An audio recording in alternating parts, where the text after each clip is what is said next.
અંકલેશ્વરના માર્કેટ તળિયા રોડ ઉપર બુટલેગર દારૂનું કટિંગ કરે પૂર્વે જ એલસીબીની ટીમ ત્રાટકી દારૂનો વિપુલ જથ્થો ઝડપી પાડ્યો હતો. પોલીસે દારૂની નાની મોટી બોટલ 4,970 ને જપ્ત કરી હતી. 9.53 લાખ ઉપરાંતનો દારૂનો જથ્થો જપ્ત થયો હતો. માર્કેટના કુખ્યાત બુટલેગર અને ટેમ્પા ચાલકને વોન્ટેડ જાહેર કરી 12.53 લાખ રૂપિયા ઉપરાંતનો દારૂ મુદ્દામાલ જપ્ત કરી તાલુકા પોલીસ મથકે ફરિયાદ નોંધાવવા પામી છે. ભરૂચ એલસીબી પીઆઈના માર્ગદર્શન હેઠળ પીએસઆઈ આર.કે. તોરાણીએ અને તેમની ટીમ દ્વારા અંકલેશ્વર હાંસોટ રોડ ઉપર પેટ્રોલિંગમાં હતા. એ દરમિયાન ચોક્કસ માહિતી મળી હતી કે માટીએડના લિસ્ટેડ બુટલેગર ચિંતન વસાવા એક આઈસર લેલન ટેમ્પોમાં વિપુલ માત્રામાં દારૂ મંગાવી અને હેરફેર કરી રહ્યો છે.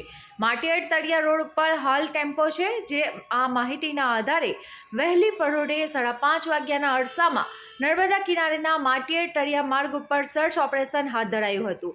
ટેમ્પો નજરે પડ્યો હતો. જોકે પોલીસ આવતા જોઈ ટેમ્પો માલિક અને લિસ્ટેડ બુટલેગર ચિંતન વસાવા ફરાર થઈ ગયા હતા. પોલીસે સ્થળ પરથી 3 લાખ રૂપિયાની કિંમતનો આઈસર ટેમ્પો અને દારૂની નાની મોટી બોટલ 4,970 કુલ રૂપિયા 9,53,900 રૂપિયાનો દારૂ મળી 12,53,900 રૂપિયાનો મુદ્દામાલ જપ્ત કર્યો હતો. અંકલેશ્વર તાલુકા પોલીસ મથકે ફરિયાદ નોંધાવી વધુ તપાસ આરંભી હતી.